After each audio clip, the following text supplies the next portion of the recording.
আসসালামু আলাইকুম। প্রতিদিন তো দুধ চা খাই। তো আজকে একটু আপনাদের সাথে শেয়ার করার জন্য, আপনাদের দেখানোর জন্য ও আমরাও একটু স্পেশালভাবে অন্যরকম চা বানানোর জন্য রং চা এবং টি বানাইতে চলে আসলাম। তো আপনারাও সাথে থাকেন কিভাবে আমি ২টা একটা টি একটা রং চা বানাই ও আপনাদের সাথে শেয়ার করি অন্যরকমভাবে আর কি কারাকারি পড়ে যায় আমার চা খাওয়ানোর জন্য রং দেখে। তো এটার জন্য চলে আসলাম আপনাদের সাথে দেখানোর জন্য।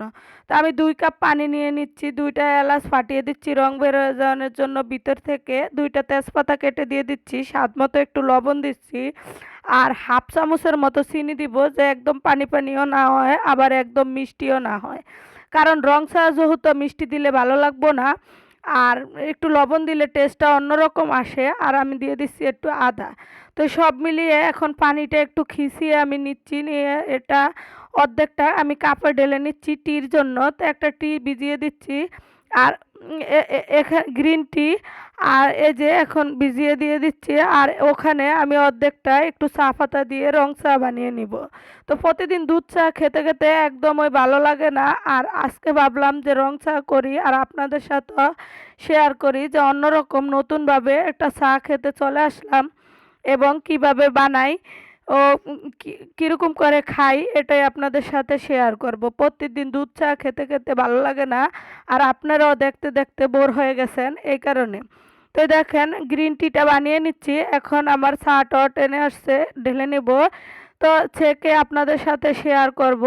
তো এত সুন্দর কালার আসছে এগুলা দোনোটা, মানে বলার মতো না, ছোট বড় সবারই খেতে ইচ্ছে করে।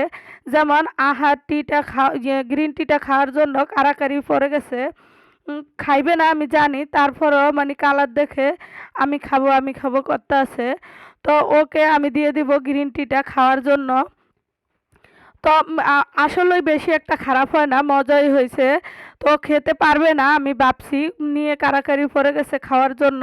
তারপরেও দেখলাম যে না, মজাই হয়েছে, খাইছে। তো এই যে এখন আমি একটু ছবি টবি উঠানোর জন্য আমি এখানে রেখে দিচ্ছি, ও তো নিয়ে টানাটানি করতেছে। তো এই যে ওকে দিয়ে দিলাম। এখন ও গ্রিন টিটা খেয়ে নিব আর আমি চাটা খেয়ে নিব। তো দেখেন মাশাল্লাহ রংটাও কত সুন্দর, অসাধারণ, মানে অন্যরকম একটা কালার আসছে। তো প্রতিদিন দুধ চা দেখছেন বানিয়ে খাই, আজকে আপনাদের সাথে রং চা শেয়ার করলাম। তা আপনাদেরও যদি কোনো ক্রমে কোনো দিকে ভালো লাগে এই পর্যন্ত আমার সাথে থাকেন, অবশ্যই উৎসাহ দিবেন, লাইক কমেন্ট করে সাপোর্ট করবেন। আল্লাহ হাফেজ।